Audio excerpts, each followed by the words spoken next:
নমস্কার, সবাই কেমন আছো? আশা করি অনেক বেশি ভালো আছো। তো সকাল সকাল চলে আসছি পুজো দিতে, আর তোমাদের সবাইকে জানাই শুভ সকাল।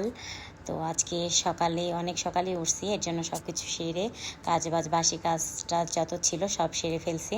সেরে ভাবলাম যে না, আগে স্নান করে পুজোটা সেরে নিই, তারপরে অন্য কাজ করব। তো স্নান করে পুজো দেওয়া হয়ে গেলে মনে হয় যে সংসারের সবচেয়ে বড় একটা কাজ হয়ে গেল। তো এই জন্য ভাবলাম যে সকাল সকাল আগে পুজোটা দিয়ে নিই, তারপরে অন্য কাজ করা যাবে। তো চলো পুজোটা দিই। আর দেখো, আজকে অনেক দিন পরে আমি আজকে ধুনো জ্বালিয়েছি ঘরে। তো ধুনো জ্বালালে কী হয়, ঘরে একটা পজিটিভ ভাইব কাজ করে। তো আজকে এর জন্য ধুনো জ্বালিয়ে পুজোটা সারলাম। আর এত ভালো লাগছিল, ধুনোর গন্ধে সারা বাড়ি একদম ভরে গেছে। তো তোমরা কে কে ধুনো জ্বালাও পুজো দেওয়ার সময় কমেন্ট করে জানিও।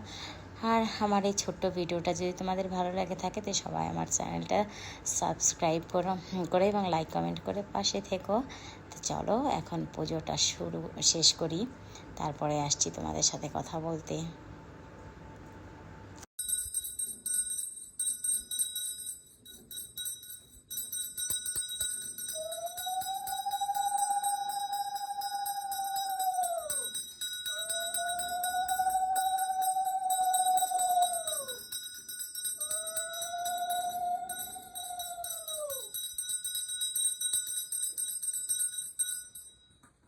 দেখো, পুজো দেওয়া হতে না হতেই চলে আসলাম বারান্দা। আর কিসের জন্য এত পরিমাণে বৃষ্টি নামছে। তো সকাল সকালে আজকে অনেক বৃষ্টি নামছে। আর আমার ছোট পাগল দেখো কি করছে, দুইটা গামছা নিয়ে গায়ে জড়িয়ে তারপর বৃষ্টি দেখছে। ওর নাকি ঠান্ডা লাগছে, তো তারপরেও তাকে বৃষ্টি দেখতেই হবে। তো এর জন্য সে বারান্দায় এসে দাঁড়িয়ে আছে অনেকক্ষণ। সকালবেলায় ভিজতেছিল। তার এদিকে দেখো কি হয়েছে, সকালে বৃষ্টিতে আর বাতাসে আমার এই টপটা নিচে পড়ে গেছে। পড়ে যে গাছের একদম ডালপালা ভেঙে কি অবস্থা হয়েছে গাছগুলা। তো ভাবলাম যে আজকে এগুলা সব করবো, পরিষ্কার করব আর গাছগুলা নিচে নামিয়ে রাখবো, কারণ যেহেতু এখন ঝড় বৃষ্টির দিন, তো গাছগুলা ঝড়ে বাতাসে পড়েই যাবে।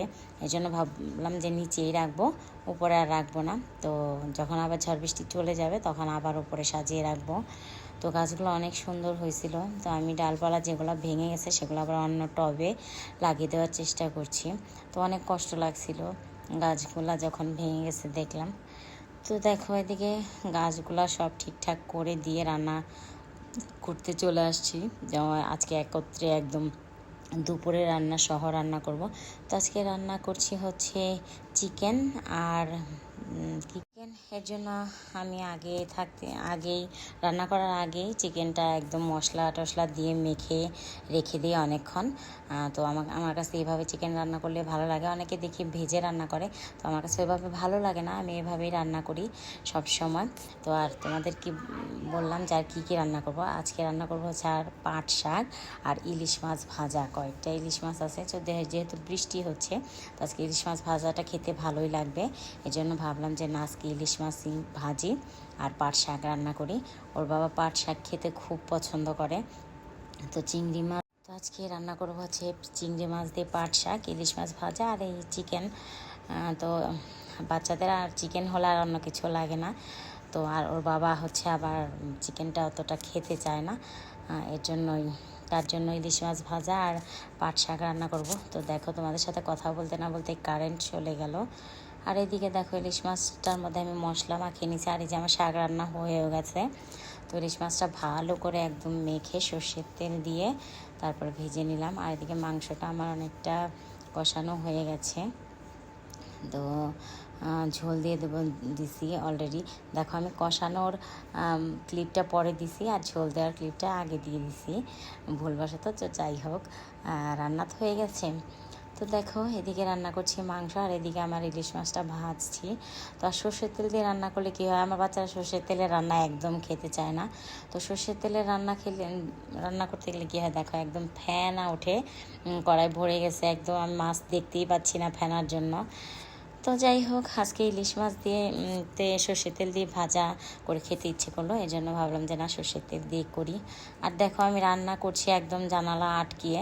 তো এই জানালাটা খুললেই আমার একদম গ্যাসের চুলাটা বন্ধ হয়ে যাচ্ছে, বাতাসে জাল একদম লাগছে না। এই জন্য চুলাটা বন্ধ করে নিছি, আর ভিতরে এত গরম লাগছে।